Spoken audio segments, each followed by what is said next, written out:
ஓம் சக்தி. குருவடி சரணம், திருவடி சரணம். குரு வாழ்க, பங்காரமா வாழ்க. சக்தி அனைக்கும் அன்பான வணக்கங்கள். குழந்தைங்களா நல்லா இருக்கிறீங்களா?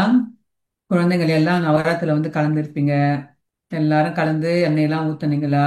நவராத்திரி தரிசனம் பண்ணீங்களா? அகண்டத்தை தரிசனம் பண்ணீங்களா?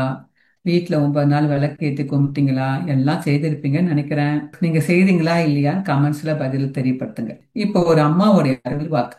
இந்த கதைக்கு பேர் என்ன தெரியுமா? ஒரு ஆன்மாவின் பெட்டி. ஆன்மா கூட பொட்டி இருக்குதான்னு நினைக்காதீங்க. எல்லாருக்குமே ஒரு பொட்டி வச்சுக்கிற மாதிரி ஆன்மாக்கும் ஒரு பெட்டி இருக்குது. இந்த ஒரு கதைக்கு நிறைய அருள்வாக்கு. இது கவனமா கேட்டுட்டு வாங்க. எதற்காக பிறந்தோம், எதற்காக வளர்ந்தோம் என்று புரிந்து கொள்ளாமலேயே வாழ்ந்து கொண்டிருக்கிறீர்கள். வந்த காரியம் முடிவதற்குள் முன்னால் பாதியிலே போக வேண்டியுள்ளது. எதற்காக பிறந்தோம், எதற்காக வளர்ந்தோம் என்று புரிந்து கொள்ளாமலேயே வாழ்ந்து கொண்டு வருகிறீர்கள். வந்த காரியம் முடிவதற்குள் முன்னால் பாதையிலேயே போக வேண்டியுள்ளது. அடுத்து ஒரு அறிவாக்கு. பிறப்பை பற்றி நினைக்க மனிதன் இறைப்பை பற்றி நினைக்க மறுக்கிறான். அதற்குள் இவன் ஆடுகிற ஆட்டம் என்ன, பாடுகிற பாட்டம் என்ன, போர்வை என்ன, பொன்னாடை என்ன, எல்லாம் முடிந்த பிறகு என்ன ஆட்டம் என்று எவனுக்கும் தெரிவதில்லை.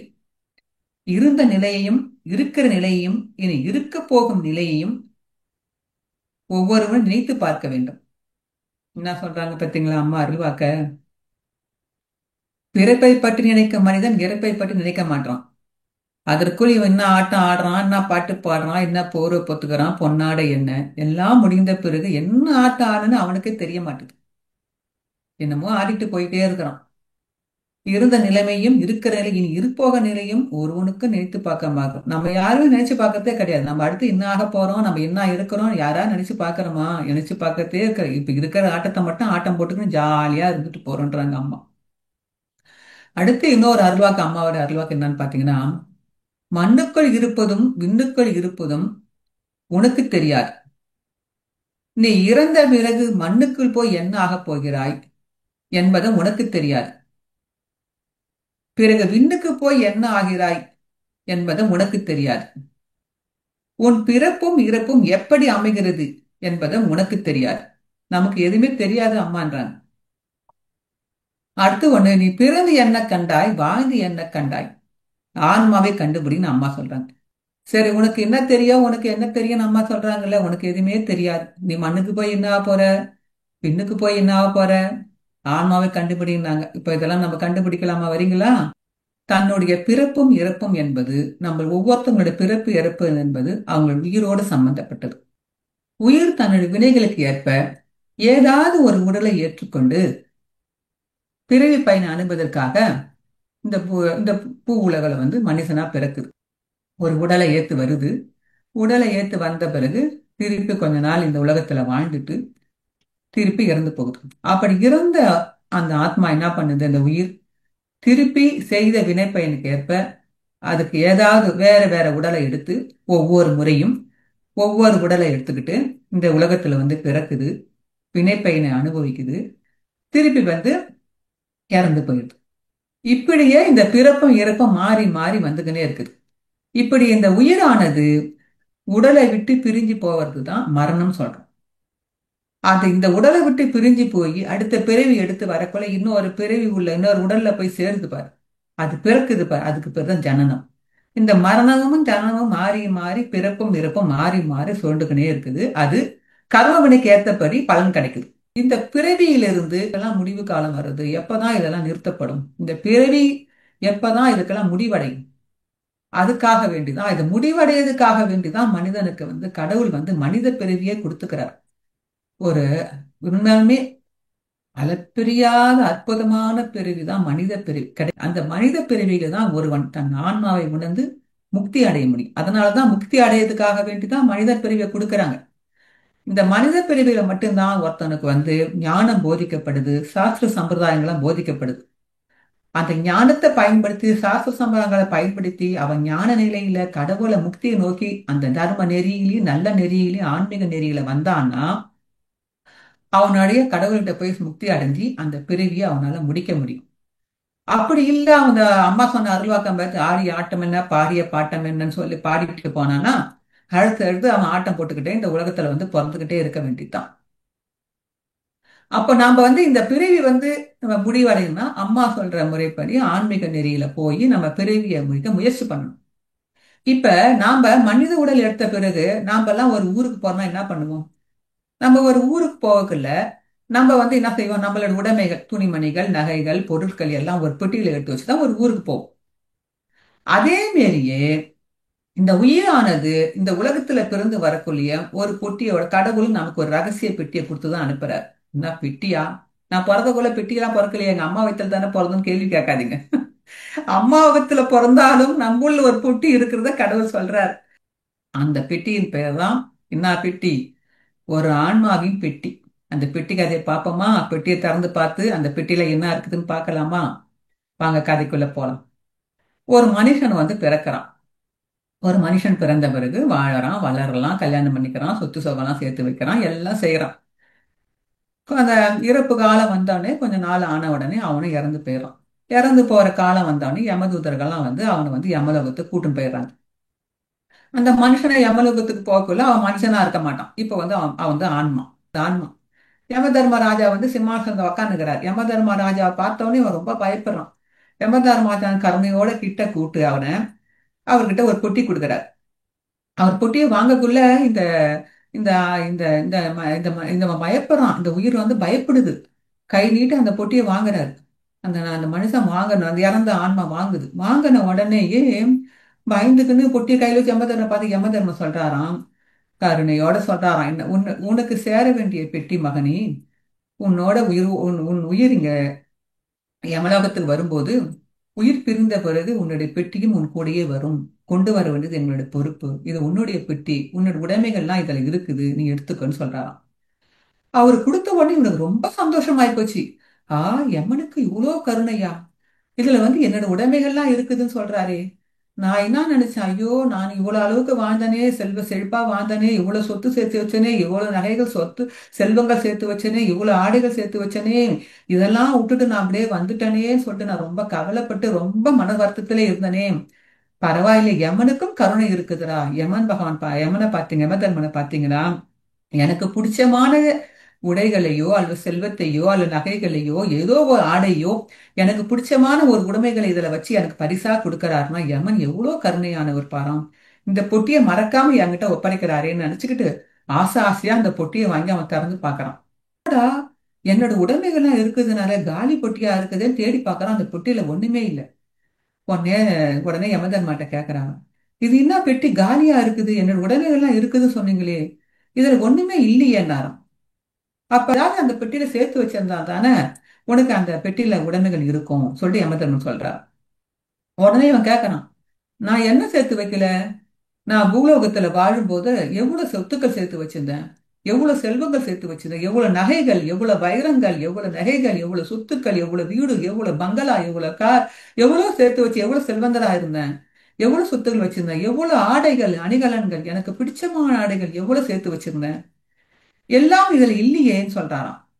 அப்ப உடனே யமன் சிரிச்சுக்கினே சொல்றாராம், அந்த நீ சேர்த்து வச்ச உலகத்துல நீ மனித உடல் எடுத்தப்ப சேர்த்து வச்ச சொத்துக்கள் எல்லாம் உன் உடலுக்கு மகனே.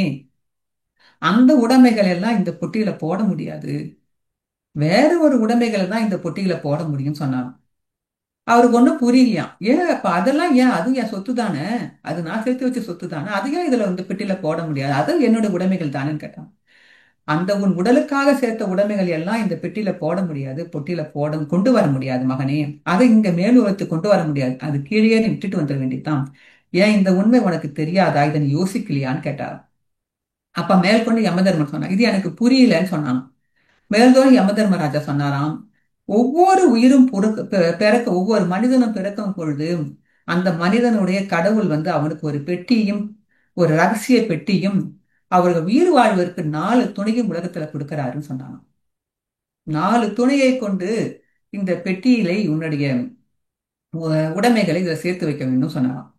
இவனுக்கு ஒண்ணும் புரியல. 4 துணையா? கடவுள் எங்க எனக்கு 4 துணையா கொடுத்தாரு? ஒன்னும் கொடுக்கலையேன்னு சொன்னாங்க. அப்பதான் யமதர்மன் சொன்னார், எனக்கு விளக்கமா சொல்லுங்கன்னு சொல்லி கேட்டிருக்கிறான். அப்ப யமதர்மன் சொன்னார், ஒவ்வொரு உயிர் பிறக்கும் போலும் ஒரு பெட்டியை கொடுக்கிறாரு. அந்த பெட்டியில சேர்த்து வைப்பதற்கான 4 துணி, பெட்டியில என்னெல்லாம் சேர்த்து வைக்கணுமோ அதை 4 துணையும் கடவுள் உனக்கு கொடுக்கிறாரு. கடவுள் கொடுத்த 4 துணையில நீ நாலாவது துணையை தான் மிகவும் நேசிச்ச, ரொம்ப நேசிச்ச. அந்த துணைக்கு என்னெல்லாம் தேவையோ அதெல்லாம் செய்து வச்ச. உனக்கு ரொம்ப பிடிக்கும் அந்த துணையை. அதுக்கு தேவைப்பட்டதெல்லாம் செஞ்ச, கெட்டதெல்லாம் செஞ்ச. அது மேல நீ ரொம்ப அவ்வளவு ஆசை வச்சிருந்த அந்த துணை மேலன்னா. அடுத்து யமதர்மன் சொன்னாராம், மூணாவது துணை வந்து அதுவும் உனக்கு பிடிக்கும். அந்த துணைக்காக வேண்டி உன் நேரம், எந்த நேரம் அதுக்காக வேண்டியே நீ பாடுபட்ட, ஓடி ஓடி உழைச்ச அந்த துணைக்காக. அதுவும் உனக்கு ரொம்ப நேசிச்ச அந்த துணைய, ரொம்ப பாசம் வச்ச அது மேல. அப்ப திருப்பி யமதர்மன் சொன்னான், ரெண்டாவது துணை, அதுக்காக வேண்டியும் செலவு பண்ணு. ஆனா நீ என்ன பண்ண, உனக்கு எப்ப தேவையோ அப்ப மட்டும் நீ அதுகிட்ட போய் பயன்படுத்திக்கிட்டு வந்த. ஆனா முதல் துணையை நீ நினைச்சு கூட பார்க்கவில்லை மகனே. அது அது எங்க இருக்குதுன்னு கூட அந்த துணையை நீ பார்க்கவும் இல்லை, தேடவும் இல்லை, அதை கண்டுபிடிக்க கூட இல்லை நீ. அது என்ன செய்தும் கூட நீ பார்க்கலன்னா. என்ன நாலு துணை எனக்கு புரியலங்கன்னு சொன்னான். அப்ப யமதர்மன் சொன்னாராம், நான் சொல்வது நாலாவது துணை, கடவுள் குணத்தை உனக்கு நாலாவது துணை என்பது உன்னுடைய உடல். இந்த உடலை கொண்டு நீ உடலுக்கு என்னென்ன தேவை ஆசைப்பட்டையோ, இந்த உடலை பராமரிச்ச, உடலுக்கு வேண்டிய உடைகள், ஆடைகள், நகைகள், உணவுகள் போட்டு இந்த உடலை அழகு பார்க்கறதுல இருந்து, இந்த உடலுக்கு ஆசைப்படத்துல இருந்து எல்லாத்தையும் இந்த உடலுக்கு முக்கியத்துவம் கொடுத்து இந்த உடலை நல்லா பேணி காத்து இந்த உடலை நல்லா வச்சுக்கிட்ட. அடுத்தது நான் கூறப்போகிற மூணாவது துணை என்பது நீ ஓடி ஓடி சம்பாதிச்ச சொத்துக்கள், வீடுகள், பங்களாக்கள், நகைகள், அவ்வளவு சொத்து. அடுத்தது இரண்டாவது துணை என்பது உன் தாய் தந்தை, குடும்பம், பிள்ளைகள், உற்றார் உறவினர்கள், நண்பர்கள், இவங்கெல்லாம் ரெண்டாவது துணையா உனக்கு கடவுள் கொடுத்தார். அந்த துணையை கொண்டு நீ வந்து என்ன பண்ண, உனக்கு எப்பயாவது மன கஷ்டங்கள் இருக்கக்குள்ள அவங்க கிட்ட போயிட்டு உனக்கு தேவையானதை பயன்படுத்திக்கிட்டு நீ வந்த. ஆனா முதல் துணை, கடவுளால கொடுக்கப்பட்ட முதல் துணை, மகத்துவமான துணை எது தெரியுமா? அந்த ஆன்மா. ஆன்மா என்ற துணை ஒண்ணு இருக்குதுன்றது நீ பார்க்கவே இல்லை மகனே. ஆன்மா எங்க இருக்குதுன்னு பார்க்கல, அதை கண்டுபிடிக்கவே இல்லை. ஆன்மாவை கண்டுபிடின்னு அம்மா சொல்றாங்க பார்த்தீங்களா? ஆன்மாக்கு வேண்டியதை நீ எதுவுமே செய்யவே இல்லை மகனேன்னு சொன்னாங்க. மேலும் அவர் அவன் சொன்னானா, இதை கொண்டு நான் எப்படி இந்த பொட்டியில எல்லாத்தையும் சேர்த்து வைக்க முடியும்? அதுக்கு யமதர்மன் பதில் சொன்னாராம், ஆமா, நீ இறக்கும் திருவாயில இருந்த, ரொம்ப இறக்குற தருவாயில அந்த கடைசி நிமிஷத்துல போய் நீ உன் உடல் கிட்ட போய் கேட்ட, நான் உன்னை இந்த அளவுக்கு பாதுகாத்தனே, உனக்கு வேண்டியதெல்லாம் செஞ்சனே, உனக்கு வேண்டியதெல்லாம் அழகுபடுத்தினே, உனக்கு வேண்டியதெல்லாம் கவனிச்சனே, நான் இப்ப இறக்கும் தருவாயில் இருக்கிறேன், கடைசியில யமலோகம் போற வரைக்கும், யமங்கிட்ட போற வரைக்கும் என் கூட துணைக்கு வர முடியுமான்னு நீ கேட்ட. உன்னோட உடல், நான் கடைசி வரைக்கும் எனக்கு துணைக்கு வரமா கேட்டது. என்ன சொல்லிச்சு அந்த உடல்? நான் உன்னோட துணைக்கு வர முடியாது, நீ வாழற காலம் வரைக்கும் தான் உன்னோட துணைக்கு வர முடியும், நீ இறந்த பிறகு நானும் அழிந்து விடுவேன்னு சொல்லிச்சா இல்லையான்னு கேட்டா. அப்ப அந்த சொன்ன மனுஷன் சொன்ன, ஆமா சொல்லிச்சு. அடுத்தது மூணாவதாக நீ அதுக்கு அடுத்தது நேசிச்ச இந்த சொத்து, உன்னுடைய சேர்த்து வச்ச சொத்துக்கள், பணம், நகை, நட்டு, கார், பங்களா, இதெல்லாம் நீ வந்து நான் இறக்கும் தருவாயில் இருக்கிறேன், எனக்கு பயமா இருக்குது எமலோகம் போறதுக்கு, எனக்கு கூட துணைக்கு வர முடியுமா கேட்டதுக்கு அது என்ன சொல்லிச்சு? நீ சேர்த்து வச்ச சொத்து சுகம் தான், நீ உலகத்துல நீ வாழற வரைக்கும் தான் உன் கூட இருப்பேன், நீ இறந்த பிறகு நாங்க வேற யார்கிட்டயாவது போயிடுவோம். அதாவது வேற யார்கிட்டயாவது போயிடுவோம்னா என்ன அர்த்தம்? சொந்த பந்தங்கள் எடுத்துவாங்க, பிள்ளைகள் எடுத்துவாங்க, மனைவியோ மக்களோ, மனவனோ மனைவியோ அல்லது பிள்ளைகளோ அல்லது உற்றார் உறவினர்கள் யாராவது எடுத்துக்குவாங்க. அதுவும் உனக்கு கடைசி காலம் வரைக்கும் வரமாட்டேன்னு சொல்லிடுச்சா இல்லையான்னு கேட்டார். ஆமா, வரல. அடுத்தது வந்து மூணாவதாக நீ துணையின் கடவுள் உனக்கு கொடுத்தாரே, உற்றார் உறவர்கள், தாய் தந்தை, சொந்தம் பந்தம், கணவன் மனைவி, பிள்ளைகள், உற்ற நண்பர்கள், எல்லாருமே சேர்த்துதான் மனிதர். இப்ப நான் கடைசியா எனக்கு எமலோகம் போறதுக்கு எனக்கு இறுதி காலத்துல கடைசி வரைக்கும் போக எனக்கு பயமா இருக்குது, எனக்கு துணைக்கு வரீங்களா கேட்டதுக்கு உங்க சொந்த பந்தங்கள், உற்றாருங்கள், தாய் தகப்பன் மற்றவங்க யாருமே என்ன சொன்னாங்க? கடைசி வரைக்கும் உன்னோட துணைக்கு எங்களால வர முடியாது, கடவுள் கொடுத்த இந்த மூணு துணையும் உனக்கு வர முடியாதுன்னு சொல்லி, கூட வரைக்கும் கடைசி வரைக்கும் வர முடியாதுன்னு சொல்லிட்டாங்க. ஆனா அப்போதுதான் உனக்கு இல்ல ஒரு குரல் கேட்டது, அதுதான் உன் ஆன்மாவின் குரல் கேட்டது. நான் வருவேன் மகனே, உன்னோட கடைசி வரைக்கும் உன்னோட கூட வருவேன் சொல்லுச்சு. எது வரும் கூட கடைசி வரைக்கும்? இந்த பராசக்தியின் பக்தியும் ஆன்மாவும் தான் கூட வரும். அப்ப உன்னோட கடைசி வரைக்கும் நான் கூட வருவேன் மகனே, ஆனால் நான் என்ன செய்வது, நீ என்னை கவனிக்கவே இல்லையேன்னு சொல்லி கேட்டுச்சான். வருவேன், ஆனா எனக்கு உன்னால உதவி பண்ண முடியாதுன்னு சொல்லிச்சான்.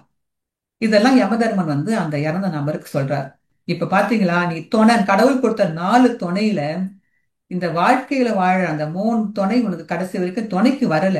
ஆனா இந்த ஆன்மா தான் உனக்கு கடைசி வரைக்கும் துணைக்கு வரும். இந்த பெட்டியோட, இந்த பெட்டியோட இருந்து ஆன்மா தான் உனக்கு துணைக்கு வரும்னு சொல்லிட்டு அதே யமதர்மராஜா இன்னொரு பதிலும் சொன்னாராம்.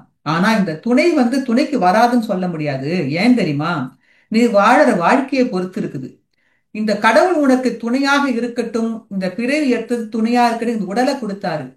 இந்த உடலை கொண்டு நீ என்ன செஞ்சிருக்கணும் தெரியுமா? இந்த உடலை கொண்டு நீ அழகுபடுத்திக்கிறதுக்கும் இந்த உடலை கொண்டு உல்லாசமா வாழ்வதற்கு இந்த உடலை பயன்படுத்தாமல் இந்த உடலை கொண்டு தெய்வத்துக்கு தொண்டு செய்து ஏழை எளிய மக்களுக்கு தொண்டு செய்திருந்தால் அந்த தொண்டின் பலனானது இந்த பெட்டியில் சேர்ந்திருக்கும். வெறும் உடலை அழகுபடுத்தியிருந்தால் உடலுக்கு மட்டும் முக்கியத்துவம் கொடுத்திருந்தா அதனுடைய பலன் இந்த பெட்டியில வராது. அடுத்தது மூணாவது துணை கடவுள் சொன்னார் பாரு, சொத்து, நகை, நட்டு, பணம் அதெல்லாம் வச்சு நீ என்ன பண்ண, உன்னோட சந்தோஷத்துக்கு வாழ்ந்த அந்த சந்தோஷம் இதுல சேராது, இந்த பெட்டியில சேராது. ஆனா அதே கடவுள் கொடுத்த மூணாவது துணை நகை நட்டு துணையை கொண்டு நீ நாலு பேருக்கு தர்மம் செஞ்சு தான தர்மங்கள் செய்து அன்னதானங்கள் பண்ணு, ஆடதானங்கள் பண்ணு, மருத்துவ நீதி, எவ்வளவோ தான தர்மங்கள் இருக்குது. அந்த தான தர்மங்கள் செய்த அந்த புண்ணிய பலன் தான புண்ணிய பலன் இந்த பொட்டியில சேர்ந்து இருக்கும். மேலும் கடவுள் உனக்கு கொடுத்த இரண்டாவது துணை என்ன? அது உற்றார் உறவு, சொந்த பந்தம், தாய் தந்தை, மனைவி, மக்கள். இவங்கெல்லாம் என்ன சொல்றாங்க உனக்கு? நீ மனிதனா பிரிவு எடுக்கக்குள்ள உன் ஆசிரியர்கள் இருந்து, குருமார்கள் இருந்து, எல்லாரும் தாய் தந்தையர்கள் இருந்து, கூட பிறந்தவங்க எல்லாம் ஒரு நேரத்தில் உனக்கு நல்ல அறிவுரைகள் சொல்லுவாங்க. நீ தாய் தகப்பனை வாழற காலத்துல மதிக்கணும், தாய் தகப்பனை வணங்கணும், அவங்களுக்கு வேண்டியவற்றை செய்யணும். தாய் தகப்பனை வணங்கி இருந்து அவங்களுக்கு வேண்டியவற்றெல்லாம் செய்திருந்து மதிப்பு கொடுத்திருந்தீன்னா இன்னைக்கு அது ஒரு பெரிய புண்ணிய பலனா இந்த பொட்டியில சேர்ந்து இருக்கும். தாய் தகப்பனை ஒரு பொருட்டா நீ மதிக்காதப்ப அந்த இடத்துல என்ன இருக்குது? ஆணவம் அகங்காரம் இருக்குது மகனே, அது இந்த பொட்டியில சேராது. தாய் தகப்பனை மதிக்கணும். அந்த தாய் தகப்பன் என்ன சொன்னாங்க? உன்னோட கூட பிறந்தவர்கள் என்ன சொன்னாங்க? உற்றார் நண்பர்களா என்ன சொன்னாங்க? ஆன்மீகத்துல ஈடுபடு, பக்தியை வளர்த்துக்கொள், உன்னுடைய நேரங்கள் நல்ல வகையில செலவு பண்ணு, செல்வங்களை நல்ல வகையில செலவு பண்ணு சொல்லிட்டு உனக்கு அறிவுரை எல்லாம் கொடுத்தாங்க. நீ அதெல்லாம் எதுலையுமே காதுல வாங்கிக்கலையே. இதெல்லாம் தான் உன் ஆன்மாவுக்கு சேர வேண்டிய உடைமைகள். நீ அப்படி இந்த ஆன்மாவிற்கு சேர வேண்டிய உடைமைகள், அதாவது நற்பெயர், நல்ல குணங்கள், நல்ல பண்புகள், நல்ல பக்தி, நல்ல தொண்டு, நல்ல தர்மம், நல்ல தியானம், நல்ல குணம், நல்ல நல்ல எண்ணங்கள், இதெல்லாம் நீ வளர்த்து வந்திருந்தேன்னா இதெல்லாம் இந்த பொட்டியில சேர்த்து வச்சு இங்க கொண்டு வந்ததுன்னா இதை இங்க செலவு பண்ணி நல்ல சந்தோஷமா வாழ்ந்திருக்கலாம். அதனால இனி வர பிறவியிலாது இப்ப நான் கொடுக்கிற இந்த உபதேசங்களையும் இந்த அறிவுரைகளையும் காதல வாங்கின அடுத்து வர பிறவியிலாது நீ பிறவி எடுக்கும் போதே கடவுள் உனக்கு இரண்டு நிபந்தனைகளை கொடுத்துதான் இந்த பெட்டியை கொடுத்த. அதாவது ஒண்ணு, உன் மனம் போல வாழ்க்கைலாம் நான் தலையிட மாட்டேன், மனம் போல வாழி நான் தலையிட மாட்டேன். ஆனா இன்னொன்னு உன் ஆன்மீக நெறியில நீ பக்குவப்பட்டு வந்தீங்கன்னா என்கிட்ட சேரலாம். கடவுள் நீ கருவுல இருக்கக்குள்ளேயே நீ போராடிதான் கருவுல இருந்து வந்த. அதுக்கு ஒரு வீடியோ போட்டிருக்கோம், அதையும் நீங்க பாருங்க, டிஸ்கிரிப்ஷன்ல கொடுப்பாங்க, அந்த வீடியோ பாருங்க. அப்போ அந்த ஆன்மாவின் பதில் அதுல இருந்தது. அப்ப இதெல்லாம் கடவுள் உனக்கு சொல்லிதான் அனுப்பிச்சாரு. அப்பயே நீ அதெல்லாம் மறந்துட்டு இப்ப ஆட்டம் போட்டுட்ட பிறகு இப்ப நான் ஏன் கஷ்டப்படுறேன்னு கேட்டீங்கன்னா என்னால ஒண்ணுமே செய்ய முடியாது, உன் பெட்டி காலியாக இருக்குது மகனே, என்னால் ஒன்றும் செய்ய முடியாது.